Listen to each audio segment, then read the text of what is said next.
ഭൂമിയിലെ ഏത് മണ്ണിനേക്കാളും ശറഫ് ഖബർ ഷരീഫിലെ മണ്ണിനാണ് എന്നല്ല, അർശിനേക്കാളും മഹത്വമുള്ളത് ഖബർ ഷരീഫിലെ മണ്ണിനാണ് എന്നല്ല, കുർസിയിനേക്കാളും മഹത്വമുള്ളത് ഖബർ ഷരീഫിലെ മണ്ണിനാണ് എന്നല്ല, ലൗഹിനേക്കാൾ മഹത്വമുള്ളത് ഖബർ ഷരീഫിലെ മണ്ണിനാണ്.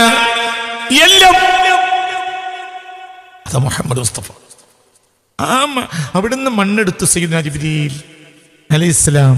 എന്നിട്ട് എന്ത് ചെയ്തു സയ്യിദുനാ ജിബ്രീൽ അലൈഹിസ്സലാം? തസ്ലീം പുഴയുടെ മണ്ണിലെ വെള്ളത്തോട് കൂട്ടിക്കുഴച്ചു. അതിൽ നിന്നുണ്ടാക്കിയ സുലാലത്താണ് മുഹമ്മദ് മുസ്തഫ. അപ്പോൾ അത് പ്രകാശം തന്നെയാണ്. മനസ്സിലായില്ലേ? ഖദ് ജാഅകും മിനല്ലാഹി നൂറുൻ വകിതാബും മുബീൻ.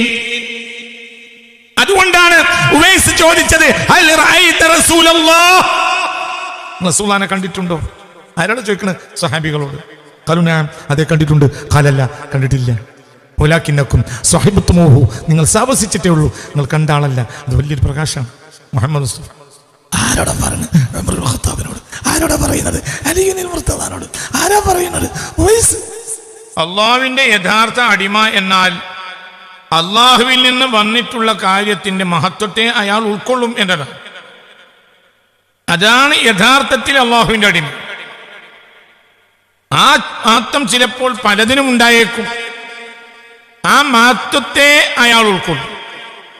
അള്ളാഹുവിൽ നിന്ന് വന്നിട്ടുള്ള മഹത്വം അത് ഏത് വസ്തുവിനാണെങ്കിലും ഏത് കാര്യമാണെങ്കിലും അതിൽ ചോദ്യം ചെയ്യാതെ അംഗീകരിക്കും. ഇതാണ് യഥാർത്ഥത്തിൽ അള്ളാഹുവിന് വഴിപ്പെടുന്ന മുത്തിആയ അടിമ. അത് ചിലപ്പോൾ അള്ളാഹു സുബ്ഹാനഹു വ തആല കല്ലിന് മാത്രം കൊടുക്കും. സാധാരണ ഒരു കല്ല്, അത് അസാധാരണമാണെന്ന് പറയുന്നത് കൽപ്പിതമായ ന്യായം മാത്രമാണ്. ഒരു കൽപ്പിതമായ ന്യായമാണ്. അല്ലെങ്കിൽ ഒരു കല്ല. ഏതാണ് കല്ല്? അത് ഹജറുൽ അസ്വദ്, അല്ലെങ്കിൽ അത് മഖാമു ഇബ്രാഹിം. ഈ കല്ലിന് മഹത്വം കൊടുക്കും ആര്? മുഅ്മിനുകൾ. ഹജറുൽ അസ്വദിന് മുഅ്മിനുകൾ മഹത്വം കൊടുക്കും. ഹജറുൽ അസ്വദിനെ ആര് ചുംബിച്ചാലും ആ ആളുടെ ദോഷത്തെ ഹജറുൽ അസ്വദ് പറ്റിയെടുക്കും എന്ന് മുഹമ്മദ് മുസ്തഫ. നിങ്ങൾ ആലോചിക്കുക, അല്ലാഹു സുബ്ഹാനഹു വ തആലക്ക് ഒരാളുടെ ദോഷം പൊറുപ്പിക്കാൻ ഒരു കല്ല് പറ്റിയെടുക്കേണ്ടതുണ്ടോ? ഒരു കല്ലിനെയും ഒരു ശിലയെയും ആരാധിക്കരുതെന്ന് ലോകത്തെ പഠിപ്പിച്ച ഏറ്റവും വലിയ സത്യദീനാണ് ഇസ്ലാം. പക്ഷേ സ്വർഗത്തിൽ നിന്ന് വന്ന ഒരു കല്ലിന് മഹത്വം പെടുത്തിയിരിക്കുന്നു. അതിനെ ആരാധിക്കുകയല്ല, അതിനൊരു മഹത്വം, അതിനൊരു ബഹുമാനിക്കൽ. അതെന്തേ? അതിൽ കൽപ്പിതമായ ഒരു സത്യം കിടക്കുന്നുണ്ട്. അത് സ്വർഗത്തിൽ നിന്ന് വന്നു എന്നത് മാത്രമല്ല അതിന്റെ പ്രത്യേകത. പിന്നെയോ അത് മനുഷ്യന്റെ ദോഷങ്ങളെ പറ്റിയെടുക്കാൻ അള്ളാഹു അതിനെ നിശ്ചയിച്ചു. അത് ഭൂമിയിൽ ഇറങ്ങിയപ്പോൾ അത് വളരെ വലിയ പ്രകാശമുള്ള കല്ലായിരുന്നു. പിന്നെ അത് ഹജറുൽ അസ്വദായിരുന്നു. എന്തേ? അത് മനുഷ്യകുലത്തിന്റെ ദോഷങ്ങളെ സ്വീകരിക്കുകയും അത് കറുത്തു പോവുകയും ചെയ്തതെന്ന് മുഹമ്മദ് മുസ്തഫ. അപ്പോൾ നിങ്ങൾ നോക്കുക, അതിനൊരു മഹത്വം. സിനായ് മരുഭൂമിയിൽ ഒരു മരമുണ്ട്.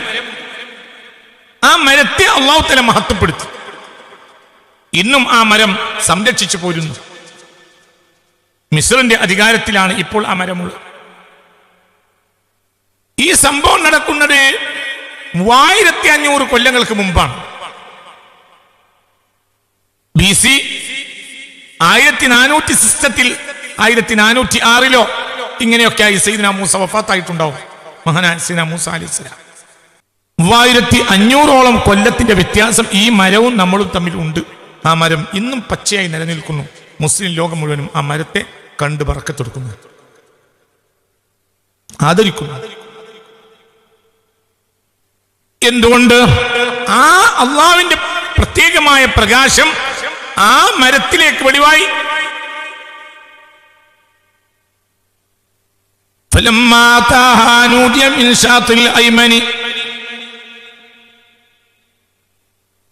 വലത്തെ തീരത്തുള്ള വലത്തെ താഴ്വരയിലുള്ള ആ മരത്തിൽ നിന്ന് അള്ളാഹുവിന്റെ വിളിയാളം ഉണ്ടായി. ഷജറത്തുൽ മുബാറക, ബറക്കത്താക്കപ്പെട്ട ആ മരത്തിൽ നിന്ന് അള്ളാഹുവിന്റെ ആ മരത്തിൽ നിന്ന് അള്ളാഹുവിന്റെ പ്രത്യേകമായ വിളിയാളമുണ്ട്. അതൊരു മുബാറക്കായ, അത് വളരെ ബറക്കത്താക്കപ്പെട്ട ഒരു മരമാണ്. 3500 കൊല്ലം കഴിഞ്ഞിട്ടും ആ മരം ഒരു മരുഭൂമിയിൽ അങ്ങനെ തന്നെ നിലനിൽക്കുന്നു എന്നാൽ എത്ര ഗൗരവമാണ് നിങ്ങൾ ചിന്തിക്കുക. അവിടെ ഈജിപ്ഷ്യൻ സർക്കാർ ഒരു ബാരിക്കേഡ് കെട്ടിയിട്ടുണ്ട്. എന്തുകൊണ്ട്? ജനങ്ങൾ ആ മരത്തെ ഒടിച്ചു കൊണ്ടുപോയി തീർക്കുമോ എന്ന് ഭയപ്പെട്ടിട്ടാകാം. അതിൽ സെക്യൂരിറ്റി ഉണ്ട്. ഞാൻ ആ മരം പലതവണ കണ്ടിട്ടുണ്ട് റബ്ബിന്റെ സഹായത്തിൽ. മഹാനായ സയ്യിദുനാ മൂസ അലൈഹിസ്സലാം, അവർക്ക് അല്ലാഹു സുബ്ഹാനഹു വ തആല കൊടുത്ത ഒരു പ്രത്യേകമായ ഒരു വിളിയാളം ആ മരത്തിൽ നിന്നുണ്ടായി. അവിടെ ഒരു പ്രകാശവും പ്രത്യക്ഷമായി. ആ മരത്തെ അല്ലാഹു തആല മഹത്വപ്പെടുത്തി. അപ്പോൾ എന്ത് ചെയ്യും? എല്ലാം അതിന്റെ മഹത്വം അംഗീകരിക്കും. അതൊരു മരല്ലേ ആണ്. പക്ഷെ അള്ളാഹുവിൽ നിന്ന് അങ്ങനെ ഒരു കൽപ്പന വന്നിരിക്കുന്നു, അള്ളാഹുവിൽ നിന്ന് അങ്ങനെ ഒരു സന്ദേശം വന്നിരിക്കുന്നു. അത് പ്രധാനപ്പെട്ട മരമാണ്, അതൊരു ബറക്കത്തായ മരമാണ്. അവിടെ ഒരു വലത്തെ താഴ്വരയുണ്ട്. ആ താഴ്വരയും പ്രധാനപ്പെട്ടതാണ്. വളരെ നമ്മൾ ചിന്തിക്കാം. ഫിൽവാദിൽ ഐമനി എന്ന് പറഞ്ഞു വലത്തെ താഴ്വര, അതൊക്കെ ഒരു പ്രധാനമാണ്. സീനായ് മരുഭൂമിയിൽ അല്ലാഹു സുബ്ഹാനഹു വ തആല സയ്യിദ്നാ മൂസ അലൈഹി സ്വലാത്തു വസ്സലാമിനെ ക്ഷണിച്ചപ്പോൾ അവിടെ പറഞ്ഞു, ഫഖ്ലഅൻ അലൈക ഇന്നക ബിൽ വാദിൽ മുഖദ്ദസ് തുവാ. തുവാ താഴ്വരയിൽ ചെരിപ്പഴിച്ച് കയറണം. അവിടെ ചെരിപ്പഴിച്ച് കയറണം. ഇന്നും സൂക്ഷ്മതയുള്ളവർ അവരുടെ ചെരുപ്പ് താഴെ വെച്ച് നടക്കും. അവിടെ ഇപ്പോഴും അവിടെ ചെരുപ്പ് ഉപയോഗിക്കാത്ത അനവധി ആളുകളെ ഞാൻ കണ്ടിട്ടുണ്ട്. മരത്തിൻ്റെ അടുത്തേക്ക് ഏകദേശം 1.5 കിലോമീറ്റർ നടക്കണം ചെരിപ്പഴിക്കാൻ പറഞ്ഞ സ്ഥലത്തിൽ നിന്ന്. ആ 1.5 കിലോമീറ്റർ നല്ല കൂർത്ത കല്ലുകളുണ്ട്, ഇതിനെ നടന്നു പോകും. അനവധി ആളുകൾ നടക്കുന്നത്, ചെരുപ്പില്ലാതെ നടക്കുന്നത് ഞാൻ കണ്ടിട്ടുണ്ട്. ഞാൻ തന്നെ പലപ്പോഴും ചെരുപ്പില്ലാതെ നടന്നിട്ടുണ്ട്. ഇപ്പൊ ആ കൽപ്പനയില്ലേ? ഉണ്ടോ? ഇല്ല. പക്ഷേ ആ കൽപ്പനയെ നമ്മൾ ബഹുമാനിക്കുന്നു. അത് ആരോടുള്ള കൽപ്പനയാണ്? സയ്യിദുനാ മൂസ.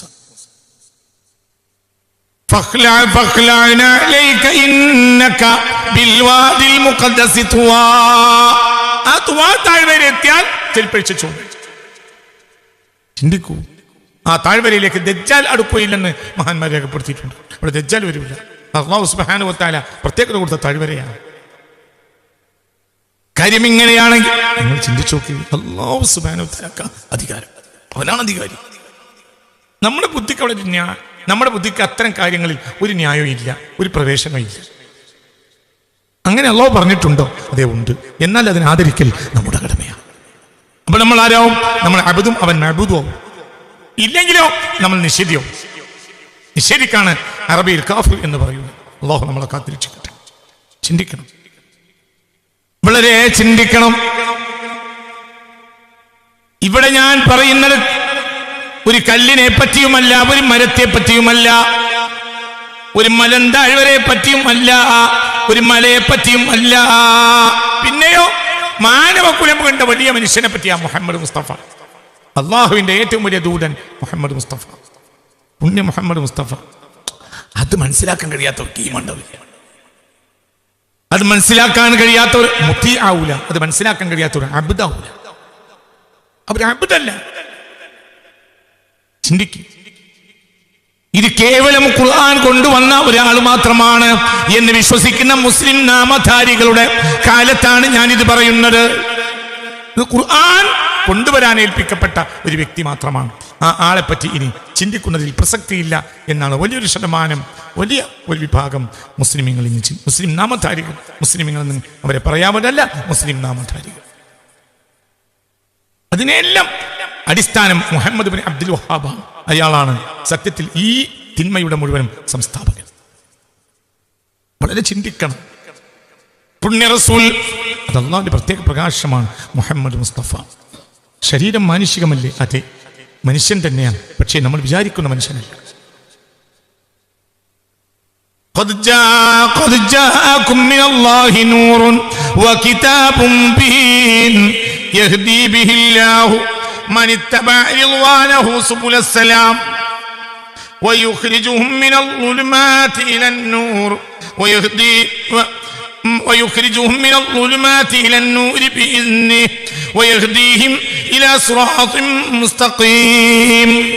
സ്വലാത്തുല്ലാഹ് സലാമുല്ലാഹ്.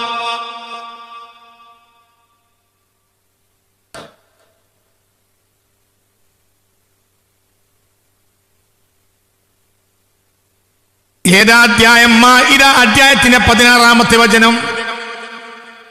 ഖദ് ജാഅകും മിനല്ലാഹി നൂറുൻ വകിതാബും മുബീൻ.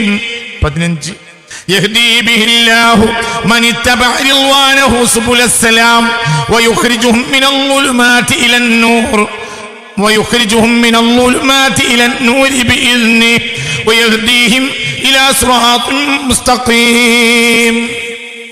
قد جاءكم നിങ്ങൾക്ക് വന്നിരിക്കുന്നു മിനല്ലാഹി അല്ലാഹുവിൽ നിന്ന് നൂറുൻ പ്രകാശം വന്നിരിക്കുന്നു.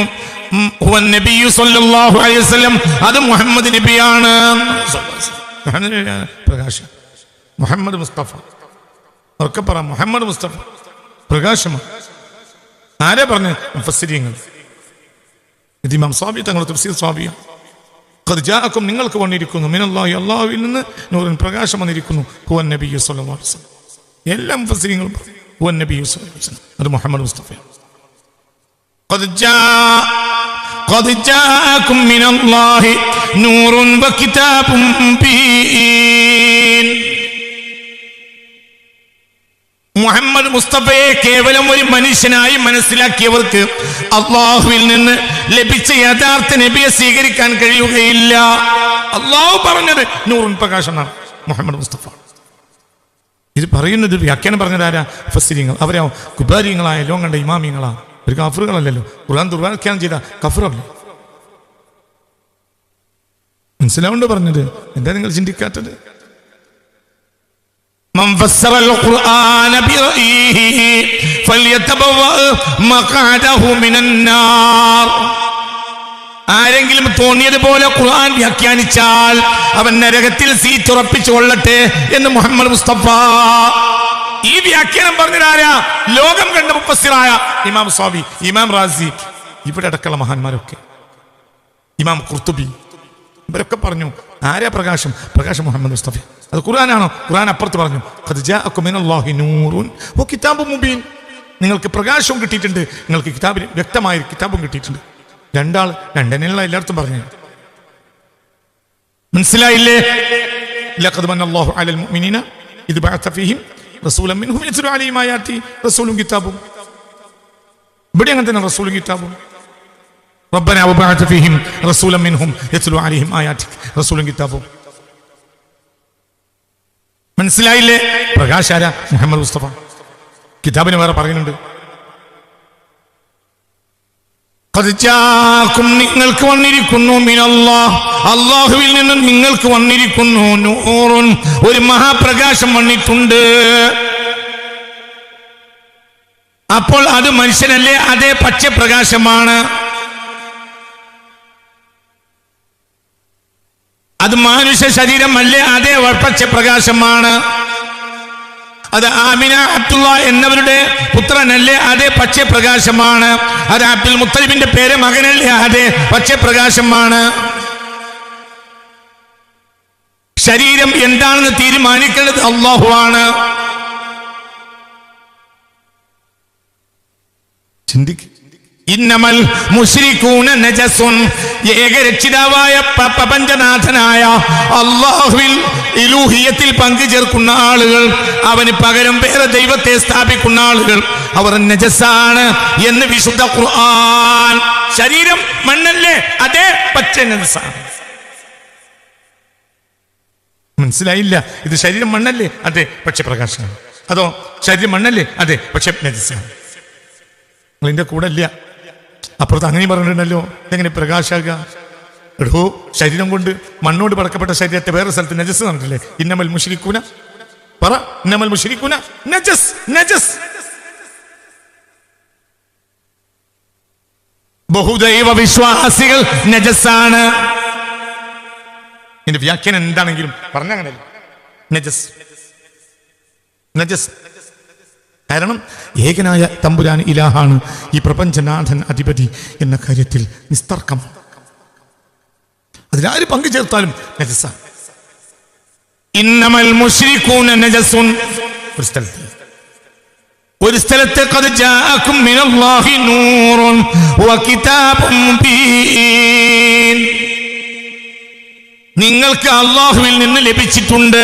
എന്തിനെ ലഭിച്ചിട്ടുണ്ട്? നൂറുൻ വന്നിട്ടുണ്ട്. എന്തെല്ലാം? ഒരു പ്രകാശം ഉണ്ട്, ഒരു വ്യക്തമായ കിതാബും ഉണ്ട്. പ്രകാശമുണ്ട്, കിതാബുമുണ്ട്. അപ്പോൾ പിന്നെ കിതാബല്ല, പറഞ്ഞു വേറെ പ്രകാശം. അതുകൊണ്ട് മുഫസ്സിരീങ്ങൾ ഇത് ഈ നൂറ് പ്രകാശമാണ് മുഹമ്മദ് മുസ്തഫ എന്ന് പറഞ്ഞത്. മുത്തു മുഹമ്മദ് മുസ്തഫ. അങ്ങനെ സാധാരണയായി ഉൾക്കൊണ്ട ഒരാൾക്ക് മുസ്ലിമാൻ കഴിയില്ല, കഴിയേയില്ല. ഒരാൾ ഹബീബായ നബിയെ സാധാരണ മനുഷ്യൻ എന്ന് മനസ്സിലാക്കിയവർക്ക് ഒരിക്കലും ഇസ്ലാമിന്റെ വാതിൽ കിടക്കാൻ കഴിയില്ല. ഒരിക്കലും കഴിയില്ല. ഒരിക്കലും ആ വാതിൽ കിടക്കില്ല. പുണ്യ റസൂലിനെ ഒരാൾ മഹത്വപ്പെടുത്തിയാൽ പരാജയപ്പെടുകയുമില്ല. النبيين في خلق وفي خلق ولم يدانوه في علم ولا كرم. എല്ലാ നബിമാരുടെയും മീതെയാണ് മുഹമ്മദ് മുസ്തഫ ഫി ഖൽഖിൻ, സൃഷ്ടിപ്പിൽ. അപ്പോൾ സാധാരണ മണ്ണല്ല ഈ മണ്ണ്. ഇത് സാധാരണ മണ്ണല്ല.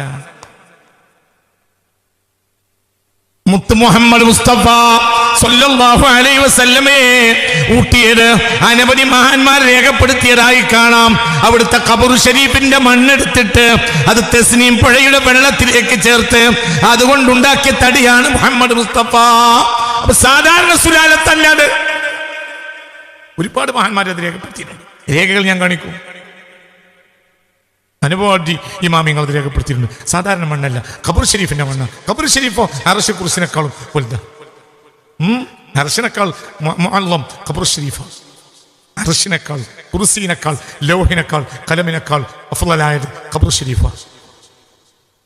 മുത്ത് മുഹമ്മദ് മുസ്തഫ പുണ്യ റസൂലിന്റെ ഖബർ ഷരീഫിനാണ് മഹത്വമുള്ളത്. എന്തിനേക്കാൾ? എന്തിനേക്കാൾ? എന്തിനേക്കാൾ? കഅബയേക്കാൾ. കഅബയേക്കാൾ ശറഫുള്ളത് റസൂലുള്ളാഹിന്റെ ഖബറിലെ മണ്ണിനാണ്.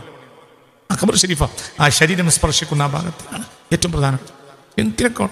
ആര് പറഞ്ഞു? അയിമത്ത് പറഞ്ഞു. അയിമത്തിനെ വിശ്വസിക്കുന്ന ഒരിക്കലും സുന്നികളെന്നറിയാം. മറ്റൊരു പടി വർത്താനില്ലല്ലോ. ഒരു കള്ളന്റെ അനുയായികൾ. മുഹമ്മദ് അബ്ദുൽ വഹാബ് കള്ളനല്ല. കള്ളന്റെ അനുയായികളെ പറ്റി എന്ത് സംസാരിക്കുന്നു?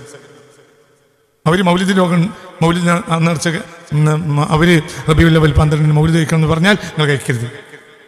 അവർ പറഞ്ഞ അടിസ്ഥാനത്തിൽ കേൾക്കണ്ടെന്ന് പറഞ്ഞാൽ കേൾക്കാതിരിക്കും വേണ്ട. അവർ വാക്കിനൊരു വിലയില്ല. അവർ നേതാവ് കള്ളനായ ക്രൂരനായ കൊള്ളക്കാരനാണ്. മുഹമ്മദ് അബ്ദുൽ വഹാബിനെ പോലത്തെ ഒരു കള്ളക്കാരൻ 300 കൊല്ലത്തിനുള്ളിൽ മുസ്ലിം ലോകത്ത് വന്നിട്ടില്ല. അങ്ങനത്തെ കൊള്ളക്കാരനാണ് കള്ളൻ, കൊള്ളക്കാരൻ. ആര്? മുഹമ്മദ് അബ്ദുൽ വഹാബ്. ചോദിക്കട്ടെ, ഉത്തരവാദിത്തപ്പെട്ട് ചോദിക്കട്ടെ, എന്താ അങ്ങനെ പറഞ്ഞത്? ചോദിക്കൂല, നിനക്കറിയാം. ചോദിച്ചവര്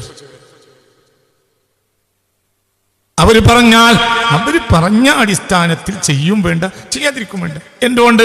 ഇല്ല, അവർ നേതാവ് കള്ളൻ. ഇത് നിങ്ങൾ ചിന്തിക്കുക. അഇമ്മത്ത് പറഞ്ഞു, അഹ്ലു സുന്നയുടെ അഇമ്മത്ത് പറഞ്ഞു. ഇത് സാധാരണ സുലാലത്തല്ല. മുഹമ്മദ് മുസ്തഫ സയ്യിദ്നാ ജിബ്രീൽ അലൈഹിസ്സലാത്തു വസ്സലാമിനെ അല്ലാഹു ഭൂമിയിലേക്ക് അയച്ചു. എന്നിട്ടോ ഖബർ ഷരീഫിലെ മണ്ണെടുത്തു. നാളെ ഖബർ ഷരീഫാകാൻ പോകുന്ന സ്ഥലത്തെ മണ്ണെടുത്തു. എന്നിട്ടോ തസ്നീം പുഴയുടെ വെള്ളത്തിലേക്ക് ചേർത്തു. അതിലുണ്ടായ സുലാലത്താണ് മുഹമ്മദ് മുസ്തഫ. അപ്പോൾ അത് സാധാരണ മണ്ണാണോ? അല്ല. അതിലുപയോഗിച്ച് സാധാരണ വെള്ളാണോ? അല്ല. തസ്നീമോ? തസ്നീം എന്ന് പറഞ്ഞാൽ മിസാജുഹു മിൻ തസ്നീം ഐനൻ യശ്റബു ബിഹൽ ഖറബൂൻ. സ്വർഗ്ഗത്തിലെത്തിയാൽ മുഖറബീങ്ങൾ കുടിക്കുന്ന വെള്ളമാണ് ഏത്? തസ്നീം. ഫീ ദാലിക ഫൽയതനാഫസിൽ മുതനാഫിസൂൻ വമിസാജുഹു മിൻ തസ്നീം. എവിടെയായിട്ട് യുസ്ഖൗന മിൻ റഹീഖിൻ മഖ്തൂം ختامه مسك وفي ذلك فليتنافس المتنافسون ومزاجه من تسنيم. رهيق مختوم الخمر الصوفية ശുദ്ധമായ ഖംറു സോഫിയ, അതിൽ നിന്ന് മുഅ്മിനീങ്ങൾ കുടിക്കും. അല്ലാഹു ആ കൂട്ടത്തിൽ നമ്മെ പെടുത്തട്ടെ.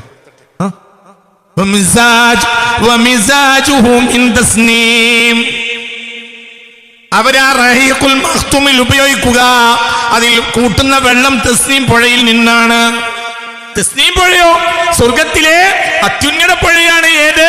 തസ്നീം.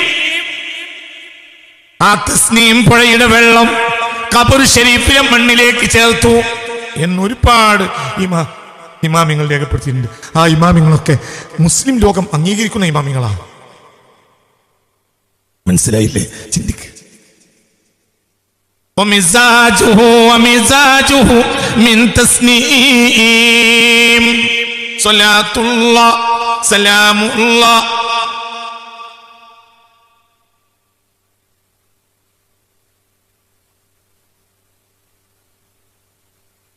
സ്വലാത്തുല്ലാഹ് സലാമുല്ലാഹ് അലാ ത്വാഹ റസൂലില്ലാഹ്. സ്വലാത്തുല്ലാഹ് സലാമുല്ലാഹ് അലാ യാസീൻ ഹബീബില്ലാഹ്. അപ്പോൾ ഫാഖൻ നബീന ഫീ ഖൽഖിൻ, സൃഷ്ടിപ്പ് സാധാരണ സൃഷ്ടിപ്പല്ല. സാധാരണ സൃഷ്ടിപ്പല്ല മുഹമ്മദ് മുസ്തഫ. സാധാരണ സൃഷ്ടിപ്പല്ല, സാധാരണ സൃഷ്ടിപ്പല്ല, ഒരിക്കലും സാധാരണ സൃഷ്ടിപ്പല്ല മുഹമ്മദ് മുസ്തഫ. സാധാരണ സൃഷ്ടിപ്പല്ല മുഹമ്മദ് മുസ്തഫ. ഖുലുഖിനെ പറ്റി അപ്പുറത്ത് പറഞ്ഞു, ഫാഖൻ നബീന ഫീ ഖൽഖിൻ വഫീ ഖുലുഖ്. ഖൽഖിനെ സാധാരണ ഖൽഖല്ല. ഖബർ ഷരീഫിലെ മണ്ണാണ് ഹബീബായ റസൂലുള്ളാഹിയുടെ ശരീരത്തിന് വേണ്ടി ഉപയോഗപ്പെടുത്തിയിട്ടുള്ളത്. അതെങ്ങനെയാ? അത് ഇലാഹിന്റെ ഹിക്മത്താണ്. ഹിക്മത്ത് പറയേണ്ട കഴിവ് എനിക്കില്ല, എനിക്ക് അങ്ങനെയുള്ള വിവരവുമില്ല. പക്ഷേ ഹിക്മത്ത് രേഖപ്പെടുത്തിയിട്ടുണ്ട്. ഞാൻ വിശ്വസിക്കുന്നു. എന്തുകൊണ്ട്? എല്ലാവരും പറഞ്ഞു സാധാരണ മനുഷ്യനല്ല, സാധാരണ സൃഷ്ടിപ്പല്ല, സാധാരണ മണ്ണുമല്ല, സാധാരണ മണ്ണല്ല, സാധാരണ മണ്ണല്ല മുഹമ്മദ് മുസ്തഫ. ഹജറുൽ അസ്വദ് സാധാരണ കല്ലല്ല, മുഹമ്മദ് മുസ്തഫ സാധാരണ മണ്ണുമല്ല. മുഹമ്മദ് മുസ്തഫ. ഉറക്കെ പറ, മുഹമ്മദ് മുസ്തഫ, പുണ്യ മുഹമ്മദ് മുസ്തഫ. ചിന്തിച്ചൊക്കെ എന്താ ഈ പറയുന്നത്? ചിന്തിക്ക്. ഖബർ ഷരീഫോ, ഖബർ ഷരീഫിലെ മണ്ണാണ് എടുത്തത്. ഖബർ ഷരീഫോ, ഖബർ ഷരീഫിലെ മണ്ണിന് കഅബയുടെ മണ്ണിനേക്കാൾ ഫളലുണ്ട് എന്ന് അനവധി ഇമാമികൾ രേഖപ്പെടുത്തിയിട്ടുണ്ട്. എന്നല്ല, ഭൂമിയിലെ ഏത് മണ്ണിനേക്കാളും ശറഫ് ഖബർ ഷരീഫിലെ മണ്ണിനാണ്. എന്നല്ല, അർശിനേക്കാളും മഹത്വമുള്ളത് ഖബർ ഷരീഫിലെ മണ്ണിനാണ്. എന്നല്ല, കുർസിനേക്കാളും മഹത്വമുള്ളത് ഖബർ ഷരീഫിലെ മണ്ണിനാണ്. എന്നല്ല, ലൗഹിനേക്കാൾ മഹത്വമുള്ളത് ഖബർ ഷരീഫിലെ മണ്ണിനാണ്. എല്ലാം അത് മുഹമ്മദ് മുസ്തഫ. അവിടുന്ന് മണ്ണെടുത്തു സയ്യിദുനാ ജിബ്രീൽ അലൈഹിസ്സലാം. എന്നിട്ട് എന്ത് ചെയ്തു സയ്യിദുനാ ജിബ്രീൽ അലൈഹിസ്സലാം? തസ്ലീം പുഴയുടെ മണ്ണിലെ വെള്ളത്തോട് കൂട്ടിക്കുഴച്ചു. അതിൽ നിന്നുണ്ടാക്കിയ സുലാലത്താണ് മുഹമ്മദ് മുസ്തഫ. അപ്പോൾ അത് പ്രകാശം തന്നെ. മനസ്സിലായില്ലേ? ഖദ് ജാഅകും മിനല്ലാഹി നൂറുൻ വകിതാബും മുബീൻ. അതുകൊണ്ടാണ് ഉവൈസ് ചോദിച്ചത്, ഹൽ റഅയ്ത റസൂലല്ലാഹ്? റസൂലുള്ളാഹിനെ കണ്ടിട്ടുണ്ടോ? ആരോട് ചോദിക്കണത്? സ്വഹാബികളോട്. ഖലുനാ, അതെ കണ്ടിട്ടുണ്ട്. ഖലല്ല, കണ്ടിട്ടില്ല. വലാകിന്നകും സ്വഹിബ്തുമൂഹു, നിങ്ങൾ സാവസിച്ചിട്ടേ ഉള്ളൂ, നിങ്ങൾ കണ്ട ആളല്ല. അത് വലിയൊരു പ്രകാശമാണ് മുഹമ്മദ് മുസ്തഫ. ആരോടാ പറയുന്നത്? ഉമറുൽ ഖത്താബിനോട്. ആരോടാ പറയുന്നത്? അലി ഇബ്നുൽ മുർത്തദാനോട്.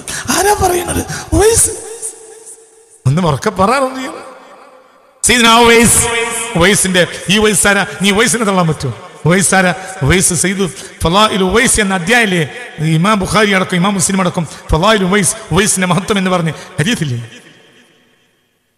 ഉവൈസിനെ ഫഖ്രിഹു മിന്നി സലാം, ഞാൻ വഫാത്തായതിനു ശേഷം നിങ്ങൾക്കിടയിലേക്ക് ഉവൈസ് വരും.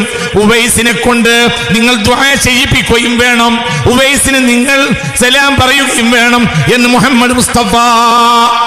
ഹബീബായ നബി വഫാത്താവുന്നതിന് സലാം പറഞ്ഞേൽപ്പിച്ചു. ആർക്ക്? ഉവൈസിന്. നിങ്ങൾ ഉവൈസിനെ കൊണ്ട് ദുആ ചെയ്യിപ്പിക്കണമേ. മാത്രമല്ല ഫഖ്രിഹു മിന്നി സലാം, എന്റെ സലാമിനെ നിങ്ങൾ ഉവൈസിന് പറയുകയും വേണമേ. ആര് പറഞ്ഞു? ഹബീബായ റസൂലുള്ളാഹ്. ഉറക്കെ പറ, മുത്ത് മുഹമ്മദ് മുസ്തഫ. ആ ഉവൈസ് ഏതോ ഉവൈസല്ല, മുസ്തഫ നബി മഹത്വപ്പെടുത്തി വെച്ച് റസൂലുള്ള പറഞ്ഞില്ല എന്നെങ്കിൽ ആരെങ്കിലും പറയും അതേതോ കള്ള സൂഫിയായിരിക്കും. നിർവാൻ ബുഖാരി മുസ്ലിം ഒക്കെ ഉവൈസിനെ മാത്രം രേഖപ്പെടുത്തി. ആര് പറഞ്ഞ മാത്രം? ആര് പറഞ്ഞ മാത്രം? ഇല്ലെങ്കിൽ കൊടുക്കും. റസൂലുള്ള ഉവൈസിനെ പറ്റി പറഞ്ഞിട്ടില്ലെങ്കിൽ ഈ ഇന്നത്തെ ഈ വിട്ടികൾ പറയും അതേതോ കള്ള സൂഫിയ. റസൂലുള്ളാഹ് പറയാം വെറുതെ ഇരിക്കരുത്. ഈ മജ്ലിസ് വെറുതെ ഇരിക്കരുത്. അള്ളാഹുവിന്റെ മഹത്വം പറയുന്ന മജ്ലിസാണ്. ഈ ഇപ്പൊ പറയുന്നത് അള്ളാഹുവിൽ നിന്ന് കിട്ടിയ ഏറ്റവും വലിയ പ്രകാശത്തിന്റെ മഹത്വം ഇത് മുഹമ്മദ് മുസ്തഫയാണ്. അത് അംഗീകരിക്കാതെ ഒരു കാര്യമില്ല കുട്ടികളെ. ആ റസൂലുള്ളാഹിനെ തഅ്ലീം ചെയ്യാതെ ഒരിക്കലും മുഅ്മിനാൻ കഴിയില്ല, ഒരിക്കലും കഴിയില്ല. നിങ്ങൾ ചിന്തിക്കണം. ഉവൈസ് പറഞ്ഞത് എന്ത്? ഹൽ റഅയ്തും റസൂലല്ലാഹ്, നിങ്ങൾ റസൂലുള്ളാഹിനെ കണ്ടുവോ? ഖാലു നഅം, അതെ. ഖാലല്ല, കണ്ടിട്ടില്ല. വലാകിന്നകും സഹിബത്തുമൂഹു, നിങ്ങൾ സഹവസിച്ചിട്ടേ ഉള്ളൂ, നിങ്ങൾ കണ്ടിട്ടില്ല. നിങ്ങൾ കാണാത്ത ആളാണ് മുഹമ്മദ് മുസ്തഫ. അത് വേറെയാണ്. അല്ലാഹുവിന്റെ പ്രകാശമാണ്, നമുക്ക് കാണാൻ കഴിയില്ല. അതിൻ്റെ ഒക്കെ അപ്പുറത്താണ്. മനസ്സിലായോ പറഞ്ഞത്? ചിന്തിക്കുക. ആ ആളെയാണ് ഇന്ന് എന്ത് പറയുന്നത്? അത് ഖുർആൻ കൊണ്ടുവന്ന ഒരാളാണ്. ആ ആളെ ഇന്ന് എന്ന് ജനിച്ചു എന്ന് ചിന്തിക്കുന്നതിൽ പോലും ഇന്ന് പ്രസക്തി ഇല്ല എന്ന് പറയുന്ന മുസ്ലിം നാമധാരിയെ ഈ 2 ആഴ്ച മുമ്പ് ഞാൻ കേട്ടിട്ടുണ്ട്. ആ ആൾ ജനിച്ചോ എന്ന് ചിന്തിക്കുന്നതിൽ ഇപ്പോൾ പ്രസക്തിയില്ല. അത് ഖുർആൻ ഇവിടെ കൊണ്ടുവരാൻ വന്ന ആളാണ്. ഖുർആൻ കൊണ്ടുവന്നു. ആ ആൾ എവിടെ പോയി എന്ന് പോലും നമ്മൾ നോക്കേണ്ടതില്ല. ജനിച്ചോ അത് പ്രസക്തിയില്ല. അങ്ങനെയുണ്ട്. എങ്ങനെയുണ്ട്? ഇവിടെ നിങ്ങൾ നോക്കി, ഇവിടെ നൂറിനെ മുന്തിച്ചു കിതാബിനേക്കാൾ. സയ്യിദ് ഇബ്രാഹിം പറഞ്ഞിടത്തും നൂറിനെ മുന്തിച്ചു കിതാബിനേക്കാൾ. റബ്ബനാ വബഅത് ഫീഹിം റസൂലൻ മിൻഹും യത്ലു അലൈഹിം ആയാതിക്. ആദ്യം റസൂലിനെ പറഞ്ഞിട്ട് പിന്നെയാണ് കിതാബിനെ പറഞ്ഞത്. സയ്യിദ് ഇബ്രാഹിം 4000 കൊല്ലം മുമ്പ്. സയ്യിദ് ഇബ്രാഹിം സയ്യിദ് ഇബ്രാഹിം 4000 കൊല്ലം മുമ്പ്. സയ്യിദ് ഇബ്രാഹിം 4000 കൊല്ലം മുമ്പ്. സയ്യിദ് ഇബ്രാഹിം മുഅ്മിനെ ചിന്തിക്കണം. എന്റെ ഇബ്രാഹിം നബി അലൈഹി സ്വലാത്തു വസ്സലാമിനെ തിരിച്ചു കൊടുത്തുകൂടായിരുന്നു, പറഞ്ഞുകൂടായിരുന്നു? നോക്ക്, ഇപ്പോൾ ചില മുസ്ലിമീങ്ങൾ പറയുന്നത് ഖുർആൻ ഇവിടെ വരാൻ ഒരു മാധ്യമം മാത്രമാണ് മുഹമ്മദ് നബി എങ്കിൽ ഒന്നാം പ്രധാനമാവൂലല്ലോ. ഇബ്രാഹിം നബി എങ്ങനെ ദുആ ചെയ്തത്? റബ്ബനാ റബ്ബനാ റബ്ബനാ അൻസിൽ ഫീഹിം കിതാബൻ വറസൂലൻ യത്ലൂ എന്നല്ല. അല്ലാഹുവേ കിതാബിനെയും കൊടുക്ക് റസൂലിനെയും കൊടുക്കുന്നല്ല ഇബ്രാഹിം നബി ദുആ. റബ്ബനാ വബഅത് ഫീഹിം റസൂലൻ മിൻഹും. ഇവർക്ക് ആദ്യം ഒരു റസൂലിനെ കൊടുക്ക്. യത്ലൂ അലൈഹിം ആയാതിക്. ആ റസൂൽ കിതാബിനെ പാരായണം ചെയ്യും. അവർ രണ്ടാമതാണ് ഇബ്രാഹിം നബി പറഞ്ഞത്. എന്തിനെ? കിതാബിനെ. ഒന്നാമത് എന്താ? മുഹമ്മദ് മുസ്തഫ. മനസ്സിലായില്ലേ പറഞ്ഞത്? ഇബ്രാഹിം നബിക്ക് കേൾക്കുമോ? ലഖദ് മന്നല്ലാഹു അലൽ മുഅ്മിനീന ഇദ് ബഅത ഫീഹിം റസൂലാ. അല്ലാഹു തന്നെ പറഞ്ഞു, അല്ലാഹു തആല മുഅ്മിനീങ്ങൾക്ക് ചെയ്ത മഹത്വം വളരെ വലുതാ. ഏതാ ഏറ്റവും വലിയ മഹത്വം? മുഹമ്മദ്. ഇവിടെ അങ്ങനെ തന്നെ പറഞ്ഞു, ഖദ് ജാഅകും മിനല്ലാഹി നൂറുൻ വകിതാബുൻ മുബീൻ. നൂർ അൻ-നബിയുൽ മുസ്തഫ. എവിടെ മുഹമ്മദ് മുസ്തഫ? ഇതുകൊണ്ട് നബിയെ മാറ്റിവെച്ചാൽ ഖുർആൻ കൊണ്ട് വഴിവഴക്കും. ഖുർആൻ ഇല്ലെങ്കിലും നബിയെ കൊണ്ട് നന്നാവാം. ഒരാൾക്ക് ഖുർആൻ കിട്ടിയില്ല, നബിയെ കിട്ടിയാലും നന്നാവും. ഒരാൾക്ക് ഖുർആൻ കിട്ടി, നബിയെ കിട്ടിയില്ല, നന്നാവില്ല. എന്തുകൊണ്ട്? ലിതുബയ്യിന ലിന്നാസി മാ നുസില ഇലൈഹിം. അങ്ങ് വിശദീകരിച്ചു കൊടുക്കുന്ന ഖുർആനെ ഖുർആനാവുകയുള്ളൂ. ഖുർആൻ അതും പറഞ്ഞത് ഖുർആൻ. മനസ്സിലായില്ല? എന്നൊക്കെ പറഞ്ഞിട്ട് മനസ്സിലായോ? ചില ആളുകൾ പറയുന്നത് ഹദീസ് അംഗീകരിക്കണമെങ്കിൽ ഖുർആന്റെ തെളിവാണെന്നാ. ഖുർആൻ അംഗീകരിക്കണമെങ്കിൽ ഹദീസിന്റെ തെളിവുണ്ട്. ഹദീസ് അംഗീകരിക്കാൻ ഖുർആന്റെ തെളിവല്ല. മനസ്സിലായില്ല? ഖുർആൻ അംഗീകരിക്കാൻ ഹദീസിന്റെ തെളിവാണ്. എന്തുകൊണ്ട്? ഈ ഖുർആൻ ഇറങ്ങിയപ്പോൾ എപ്പോൾ ഇറങ്ങി, ആര് മുന്നിലുണ്ട്, ആരെഴുതി എന്ന തെളിവിന്റെ ഇതാണ് അടിസ്ഥാനം. മനസ്സിലായില്ല? ഖുർആൻ ഇന്ന് നമ്മൾ സ്വീകരിക്കുന്നത് അടിസ്ഥാനമാണ് എന്ത്? പറ, എന്ത്? 40 വയസ്സ് 6 മാസവും തികഞ്ഞപ്പോൾ ഹബീബായ റസൂലുള്ളാഹിക്ക് ജിബ്രീൽ വന്നു 5 ആയത്ത് കൊടുത്തു. ഖുർആനോ ഹദീസോ? ഹദീസ്. മനസ്സിലായോ? ഈ ഖുർആൻ അംഗീകരിക്കാൻ അടിസ്ഥാനമാണ് എന്ത്? ഹദീസ്. ഇപ്പൊ ചില കുട്ടികൾ പറയുന്നത് ഹദീസ് അംഗീകരിക്കൂല, ഖുർആൻ പ്രത്യക്ഷപ്പെടുത്തിയ ഹദീസെ അംഗീകരിക്കൂ. അതും ഏതാ പ്രത്യക്ഷം? അവർക്ക് തോന്നണം അത് അതിന്റെ പ്രത്യക്ഷമാണ്. അവർ വെക്കണം അതിനൊക്കെയുള്ള ഒരു ഹദീസ്, അത് അംഗീകരിക്കുള്ളൂ. മറ്റേതോ അംഗീകരിക്കൂല. എന്റെ നബിയുടെ വാക്കാണ്, ഇങ്ങനെ വരില്ല. സല്ലല്ലാഹു അലൈഹി വസല്ലം. എങ്ങനെ ഒരു മുസ്ലിം ആവുക? ഉമ്മിനെ ചിന്തി. എന്താ ഇവർക്ക് പറ്റിയത് മുത്ത് മുഹമ്മദ് മുസ്തഫയെ പോസ്റ്റ്മാനാക്കി. മുത്ത് മുഹമ്മദ് മുസ്തഫയെ പോസ്റ്റ്മാനാക്കി.